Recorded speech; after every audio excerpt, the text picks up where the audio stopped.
Hey guys, welcome back to 100. So ఈరోజు US మార్కెట్లో నేను ఇన్వెస్ట్మెంట్ చేసిన అమౌంట్ ప్లస్ రిటర్న్స్ గురించి చూపిద్దాం అనుకుంటున్నా. ఎందుకంటే నేను యూఎస్ మార్కెట్లో మీరు పెట్టండి అని నేను చెప్తే మీరు నమ్మరు అన్నట్టు. నేనే కాదు, ఎవరైనా నమ్మరు. ఒక 1,00,000 మోర్ దాన్ లక్షల కొద్ది యూట్యూబ్స్ ఉన్నప్పుడు ఒక్కొక్కరు చెప్తూనే ఉంటారు అన్నట్టు. సో వాళ్ళు చెప్పింది నేను ఎందుకు నమ్మాలి, వీళ్ళు చెప్పింది నేను ఎందుకు నమ్మాలి అనేది మన మైండ్లో ఉంటుంది యాజ్ ఎ హ్యూమన్ సైకాలజీ ప్రకారం. సో మనం ఎవరు చెప్పింది కొన్నిసార్లు బ్లైండ్గా నమ్మలేము అన్నట్టు. అంటే నిజాలు చెప్పే వాళ్ళని నమ్మం, అబద్ధాలు చెప్పే వాళ్ళని నమ్ముతాం అన్నట్టు. సో మనకు ఉండే అలవాటు ఈవెన్ మీకైనా నాకైనా ఎవరికైనా కొంచెం అలా ఉంటాం కొన్నిసార్లు. సో నేను నెక్స్ట్ వీడియోలో యూఎస్ మార్కెట్లో ఎలా ఇన్వెస్ట్మెంట్ చేయాలి అని చెప్పడానికి ముందు సో నేను ఎలా చేసా, నాకు ఎంత రిటర్న్స్ ప్రజెంట్ రన్ అవుతుంది అనే వాటి గురించి నేను ఫస్ట్ ఒకసారి మాట్లాడతాను అన్నట్టు. నేను ఒకేసారి ఇన్వెస్ట్మెంట్ చేయలేదు, దీంట్లో సిప్ వైజ్గా యూజ్ చేశాను. ఎందుకంటే అన్ని డాలర్లు పెట్టి మనం ఒకేసారి ఇన్వెస్ట్మెంట్ అనేది మన వల్ల కాదన్నట్టు. అంత డబ్బులు తీసుకొచ్చి ఒకేసారి ఇంత పెట్టామంటే పెట్టలేం. మంత్లీ ఎంతో కొంత సిప్ మోడ్లో పెట్టేసుకొని కొంచెం యాడ్ అవుతూ ఉంటే, సో నాకు తెలిసి 1.2 years ఏమవుతున్నట్టుంది. స్లోగా నాకు అంత ఐడియా లేదు. మధ్యలో కొన్ని యాడ్ చేశా, కొన్ని మూవ్ చేశా. సో ఇలా కంటిన్యూ చేసిన యూఎస్ మార్కెట్. సో దాంట్లో కరెంట్ వాల్యూ ఎంత ఉంది, సో టోటల్ ఇన్వెస్ట్మెంట్ ఎంత, రిటర్న్స్ ఎంత అనే వాటి గురించి మాట్లాడదాం. సో తర్వాత వీడియోలో అసలు అమౌంట్ని ఎందుకు డైవర్సిఫై చేయాలి, మీకు ఏ యూట్యూబ్ ఛానల్స్ కానీ ఎందుకు డైవర్సిఫై చేయమని చెప్పరు. ఓన్లీ ఇండియన్ మార్కెట్స్ అయినా, ఓన్లీ యూఎస్ మార్కెట్స్ అయినా, ఓన్లీ స్టాక్స్ అయినా, ఓన్లీ మ్యూచువల్ ఫండ్స్ అయినా, ఓన్లీ ఈటీఎఫ్లైనా, ఓన్లీ స్టాక్స్, ఇలా ఎందుకు డైవర్సిఫై చేయాలి, ఆ ఒక్కటే కాకుండా ఎందుకు ఇలా ఇండివిజువల్గా ఉండాలి, డైవర్సిఫైగా ఉండాలి అనే వాటి గురించి మనం ఒకసారి మాట్లాడుకుందాం, అది తర్వాత వీడియోలో. సో ఈ వీడియోలో జస్ట్ మనం పెట్టిన ఇన్వెస్ట్మెంట్ మీరు సిప్ మోడ్లో పెట్టుకోవాలి. ఎప్పుడైనా తెలియని వాటిని సిప్ మోడ్లో పెట్టుకోవాలి, తెలిసిన వాటి మనకు పర్ఫెక్ట్ స్ట్రాటజీ వర్కౌట్ అవుతుంది అన్నప్పుడు లంసం పెట్టుకోవాలి. ఇది మీరు గుర్తుపెట్టుకోవాల్సిన జస్ట్ ఆర్కే ఫార్ములా అంతే. సో ఇక్కడ చూడండి, నేను స్క్రీన్ షేర్ చేస్తున్నా. సో ప్రజెంట్ చూస్తున్నారు కదా, present till amount deposit till date $1796.54 నేను ఇప్పటి వరకు డిపాజిట్ చేసింది విత్ సిప్ అన్నట్టు. సిప్తో డిపాజిట్ చేసింది ఇంత. రియలైజ్డ్ గెయిన్ అండ్ లాస్ అనేది $668.37. ఇది రియలైజ్డ్ గెయిన్ అండ్ లాస్ ఏంటంటే, సో బేసికల్గా నేను ఆల్ టైమ్ హైప్ వెళ్ళిన తర్వాత ఎనీ మార్కెట్, నాకు ఏ మార్కెట్ అయినా ఎవరైనా సంబంధం లేదు. ఒక ఆల్ టైమ్ హై పోయిన తర్వాత నాకు నమ్మకం లేదు కొన్ని స్టాక్స్లలో, లేదా మళ్ళీ పడిపోయినప్పుడు తీసేసుకుంటా. ఇప్పుడు ఎందుకు అంత హరీబరీగా దాన్ని, ఇప్పుడు ఫర్ ఎగ్జాంపుల్ 100 రూపాయల దగ్గర ఉన్న స్టాకు ఒక 600 వరకు వెళ్ళిపోయింది. ఓకే, ఈ మధ్యలో 100 నుంచి 600కి వెళ్తుంటే నేను మధ్యలో 300 దగ్గర ఎంటర్ అయ్యాను. సో 300 నుంచి 600 వరకు వెళ్ళింది, అంటే డబల్ అయింది. ఇప్పుడు ఏమవుతుంది అంటే, ఒకవేళ కరెక్షన్ వస్తే అన్నీ వస్తాయి అంటే కొన్ని వస్తాయి, నమ్మకం లేనివి కొన్ని ఉంటాయి.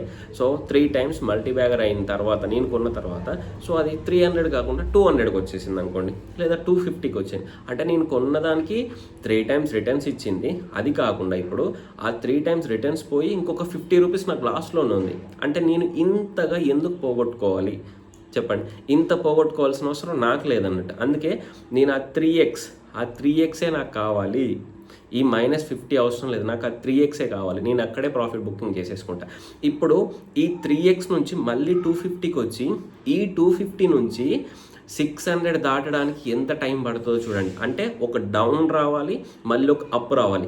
ఈ లోపు ఈ అమౌంట్ని నా స్ట్రాటజీకి అనువుగా ఉండే ఇంకొక స్టాక్స్లో పెట్టేసుకొని, ఈ ఏదైతే మళ్ళీ డౌన్ వచ్చే వరకు వెయిట్ చేద్దాం. ఈ డౌన్లో, ఈ టైంలో వేరే దగ్గర డబ్బులు సంపాదించేసుకుంటాం అన్న ఆలోచన నాకు ఉంటుంది అన్నట్టు. సో మీకు ఎలా ఉంటుందో, మీరు ఎలా ఆలోచిస్తారో నాకు తెలియదు.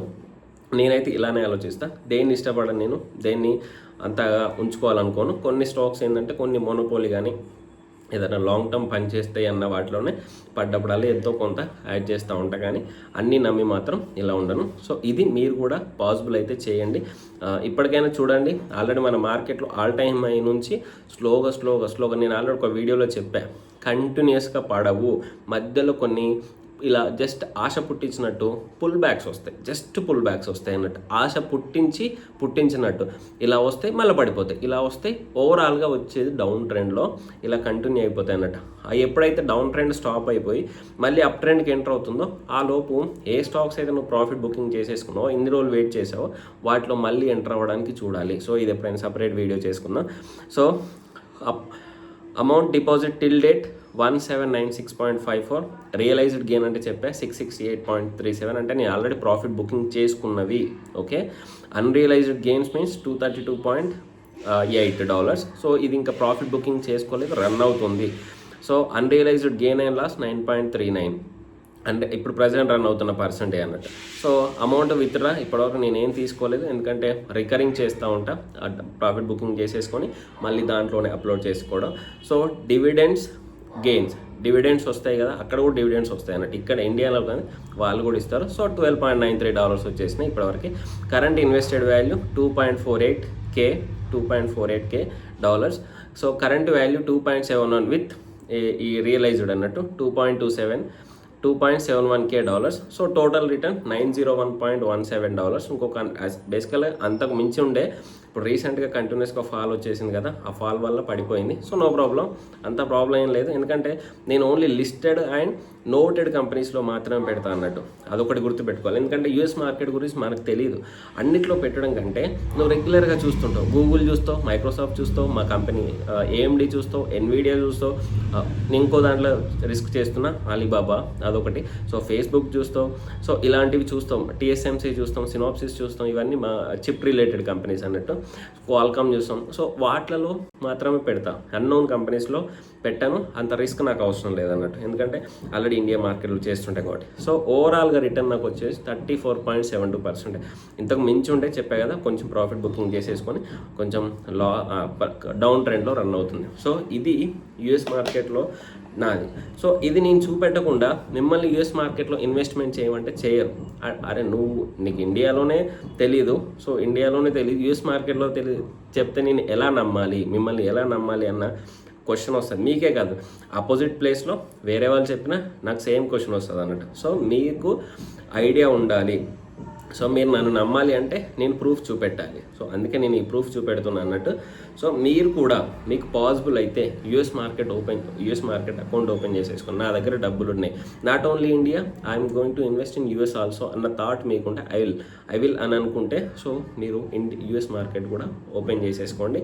దాంట్లో సిప్ మోడ్ మాత్రమే, కొన్ని సెలెక్టెడ్ కంపెనీస్, మీరు నాకు కంపెనీస్ కావాలని కామెంట్ సెక్షన్లో మెన్షన్ చేస్తే నేను కంపెనీస్ గురించి మెయిన్ కంపెనీస్ గురించి కూడా ఒక వీడియో చేస్తాను, జస్ట్ సజెషన్లో మాత్రమే చేస్తా. అది సిప్లో దాంట్లో స్టార్ట్ చేసేసుకొని మంత్లీ ఆటోమేటిక్గా మీకు కట్ అవుతాం. సో ఛార్జెస్ గురించి అనేది ఇప్పుడు మన ఛార్జెస్ గురించి మాట్లాడుకున్న వాళ్ళు అంతే కట్ చేస్తారు, మాట్లాడకపోయినా అంతే కట్ చేస్తారు అన్నట్టు. సో నేను బేసికల్గా ఛార్జెస్ గురించి పట్టించుకోను, ఎందుకంటే దాన్ని మార్చే శక్తి మన దగ్గర లేదు, దాన్ని మార్చలేము కూడా అన్నట్టు. మార్చని వాటి గురించి అంటే మనకు దక్కని వాటి గురించి ఆలోచించాల్సిన అవసరం లేదు, బ్రెయిన్ ఖరాబ్ చేసుకోకూడదు, ఇదొకటి అంతే కదా. ఇప్పుడు మీరు మన ఛార్జెస్ గురించి తెలుసుకొని ఆ ఛార్జెస్ ఎంత పడుతున్నాయన్న ఆలోచనతోనే మనం ఆలోచిస్తాం, కానీ ఆ ఛార్జెస్ తగ్గించగలమా? లేదు కదా. నీకు కొన్ని కావాలి అంటే కొన్ని చేయాలి. ఇప్పుడు ఎగ్జాంపుల్ ట్యాక్స్ ఉంది, ప్రతిరోజు తిట్టుకుంటూనే ఉంటాం పాపమ్మని, ఆమెను తగ్గిస్తుందా? తగ్గించదు. సో అంతే, ఏదైనా అంతే.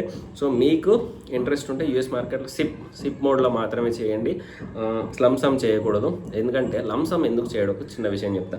సో ఇంతసేపు యూఎస్ మార్కెట్లో చెప్పే కదా, కరెక్షన్ గురించి చెప్పే కదా, లంసమ్ ఎందుకు చేయకూడదు అంటే, for example all time high దగ్గరికి వచ్చేసినాం మనం.